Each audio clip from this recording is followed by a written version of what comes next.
Gurukul toppers choice. आपको CBSE batch वाले ध्यान से सुने, ये जो है लॉस्ट स्प्रिंग का जो है लॉन्ग टर्म का क्वेश्चन करवाने जा रहे हैं। लॉस्ट स्प्रिंग का मतलब ही है कि स्टोलन ऑफ चाइल्डहुड। स्प्रिंग का मतलब हो रहा है बाहर, बसंत, और लॉस्ट का मतलब हो रहा है खो जाना। तो बचपना अवस्था किस तरह से एक बच्चा अपना बचपना अवस्था किस तरह से खो जाता है, उसका लाइफ में कितना सफ़र होता है, तो वो अपना लाइफ को एंजॉय नहीं कर पाता। वो समझता ही नहीं कि हम बच्चे हैं। छोटा से ही उसको काम काम काम, चाइल्ड लेबर की प्रॉब्लम को यहाँ बताया गया, जो कि समाज के लिए बहुत बड़ा कर्स है, अभिशाप है। ये समाज के हर सदस्य का ये एक दायित्व बनता है कि चाइल्ड लेबर प्रॉब्लम को दूर करे, और बच्चे को जहाँ तक हो सके यहाँ उसे उसके हिसाब से उसको सब चीज़ की सुविधा होनी चाहिए। तो हम लोग को हमारी जिम्मेवारी बनती है एज ए सिविक सिटीजन और गवर्नमेंट की भी। तो यहाँ जो है उसी पर लेखिका बड़ा एक जो है यहाँ इसी चीज़ को हाईलाइट करने की कोशिश की है, ताकि इसमें कुछ सुधार हो। और यहाँ दो चाइल्ड लेबर की यहाँ चर्चा की गई है। एक साहेब आलम नाम है, जो कि एकदम विपरीत है। साहेब आलम का मतलब ये होता है honour, honour of God, that means पूरा रहीसी वाला जीवन बिताने वाला बच्चा। लेकिन वो क्या कर रहा है, एक बहुत ही उसका जीवन दुखदाई है।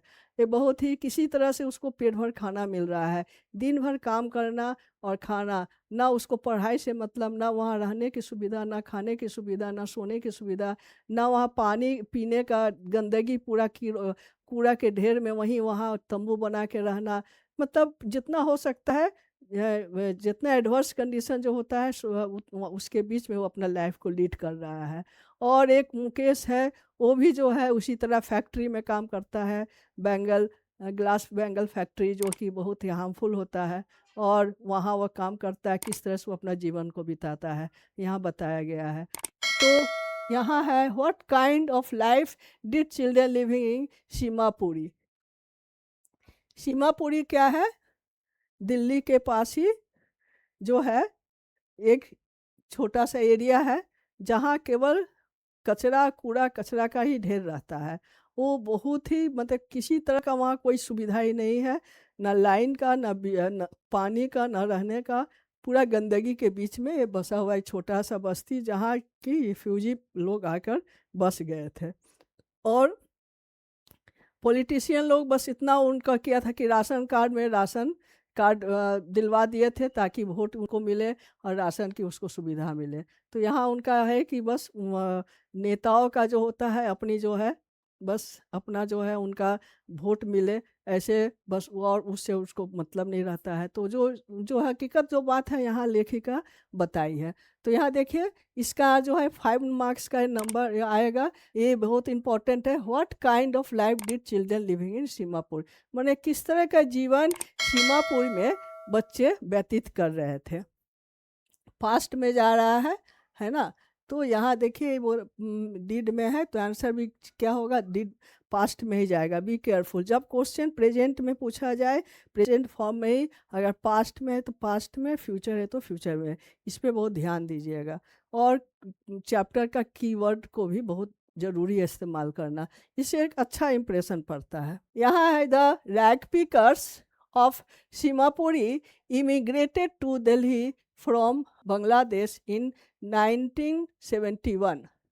1971 में in Bangladesh, in the hope of bright and promising future, जब ढाका से कुछ रिफ्यूजी जो आकर यहाँ रहने लगे थे, तो इस आशा में आए कि उनका जो है लाइफ यहाँ ब्राइट होगा, वो अच्छे से लाइफ अपना जो है लीड करेंगे।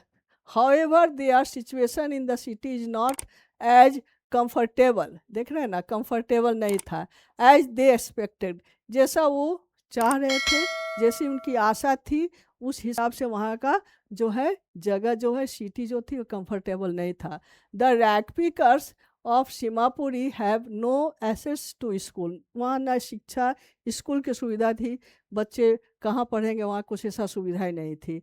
Garbage and rag picking, garbage कूड़ा और रैग पिकिंग, जो पन्नी जो होता है, छोटा छोटा कूड़ा में से कुछ कुछ सामान उठाना, are means of survival of the people in Seemapuri. उसी के द्वारा चुन चुन कर उसी में से कुछ कुछ जो है कचरा में से कुछ सामान चुनना और उसको बेचना, और उसे जो पैसा 1-2 रुपया 10 रुपया जो आया उसी से उनका जीवन निर्वाह होता था।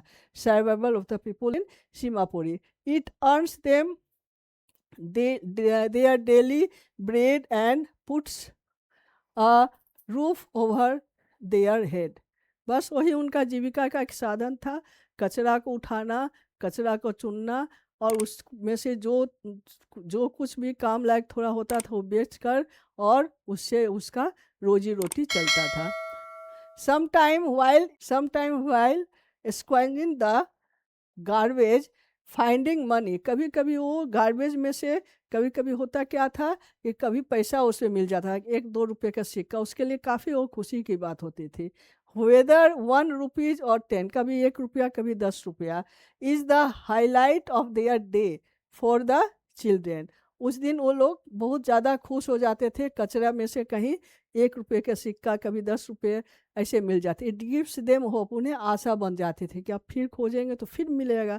इसी आशा से वो हमेशा जो है कचरा चुनता है। The garbage for children is wrapped in wonder for elders, it is means of survival. बस यही उनका जीविका था, जीने का। Therefore the writer is right when she says garbage to them is god gold. इसीलिए यहाँ लेखिका कहती है कि उन लोगों का जो है, सीमापुरी वाले बच्चे जो हैं, जो रैग पिकर थे, उनका कचरा ही उनके लिए सोने की तरह था। कचरा वो चुनना, और उसमें से अगर कुछ पैसा मिल जाता था, 1 रुपया 10 रुपया, वो उसे सोना की तरह समझते थे। वही उनके लिए garbage to them is gold, सोने की तरह वह मतलब गोल्ड उसके लिए लगता था कि अरे इतना मिल गया। Children of Seemapuri lead a miserable life, बहुत ही दयनीय जीवन व्यतीत कर रहे थे। They roam around bare footed, वो घुमा करते थे नंगे पाँव। At retain their childhood in innocence, यहाँ तक उनकी इतनी मासूमियत थी, वो इस चीज़ को भी नहीं समझते थे कि चप्पल भी पहनना चाहिए, वो नंगे पाँव भी वो आनंद महसूस करते थे। तो इस तरह से वहाँ का जो लाइफ जो था सीमापुरी का, यहाँ बड़े अच्छे तरीके से लेखिका ने वर्णन किया है। ये 5 मार्क्स का आएगा। अब दूसरा देखिए question, how bad were the living condition in which Mukesh and his family. Mukesh जो एक बच्चे का इसमें कैरेक्टर बताया गया है शॉर्ट स्टोरी में, कि किस तरह से how bad were the living condition, उनका जीवित उनका रहने का जो स्टैंडर्ड था कितना बुरा था। एंड हिज फैमिली सर्वाइव्ड, और कैसे उसके फैमिली रहा करते थे। Mukesh house was like any other house, Mukesh का भी घर जो है जैसे आम लोगों का होता है उसी तरह का घर था। In the lane a flare young women was cooking meat, खाना बना रही थी ऑन अ फायरवुड, लकड़ी के चूल्हे में, स्टोव। जब वो जाती है मिलने लेखिका तो वो ये दृश्य देखती है। Her eyes were filled with smoke, उसकी आंखें क्या थी, पूरा जो है धुआं से भरा हुआ था।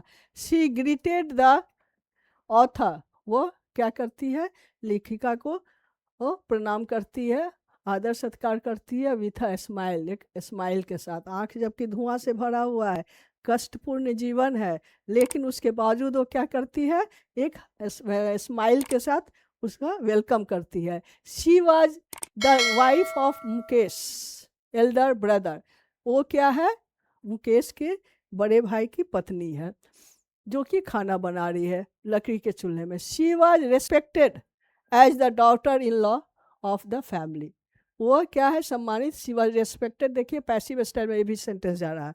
She was respected as the daughter in law of the family. Mukesh father also came, उसके बाद क्या आते हैं, मुकेश के फादर आते हैं। The daughter in law covered her face, मतलब बहू जो है मतलब उनके बड़े बेटे की जो पत्नी हुई, तो वही डॉटर इन लॉ हुई, तो वो क्या की, अपने चेहरे को कवर कर ली विथ हर वेल, अपने आंचल से, एज द कस्टम, जो कि रीति रिवाज होता है, डिमांडेड।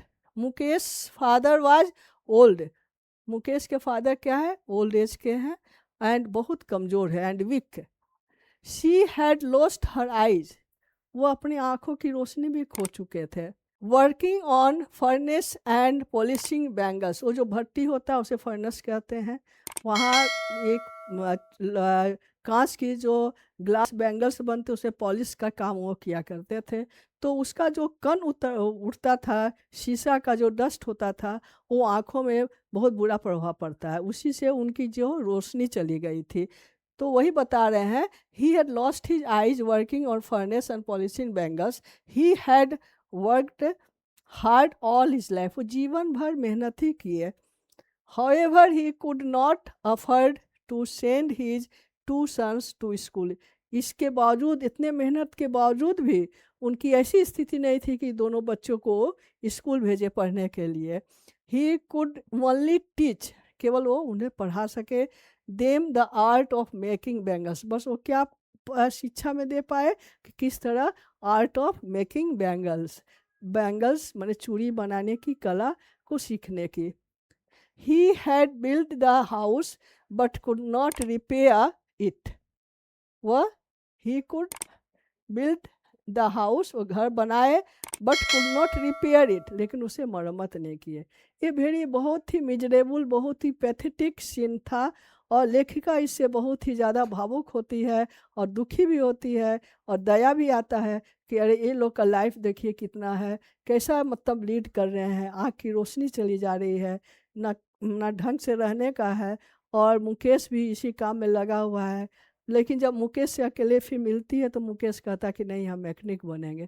तो ये अच्छा लगता है होंगे, लेकिन अभी का जो जीवन है बड़ा दयनीय है, वो देख कर लेखिका बड़ा दुखी होती है। इस तरह lost spring mean stolen childhood, ये इसका अर्थ निकल रहा है। लॉस्ट स्प्रिंग, स्प्रिंग का मतलब होता है बहार, बसंत, बचपना अवस्था को उसी को कहा गया है कि बच्चा जैसे जैसे बड़ा होता है वो एक बहुत अच्छा स्टेज होता है, लेकिन वहाँ बचपना अवस्था खो जाता है, स्टोलन चाइल्डहुड। यह बहुत ही अच्छी स्टोरी है, और इसे आप ध्यान से पढ़िएगा, और किसी तरह की कोई दिक्कत होगी आप कमेंट बॉक्स में पूछ सकते हैं। And very important, be careful about this question and learn, and और बस आज का एक नई क्लास, फिर नेक्स्ट डे और भी हम बताएंगे।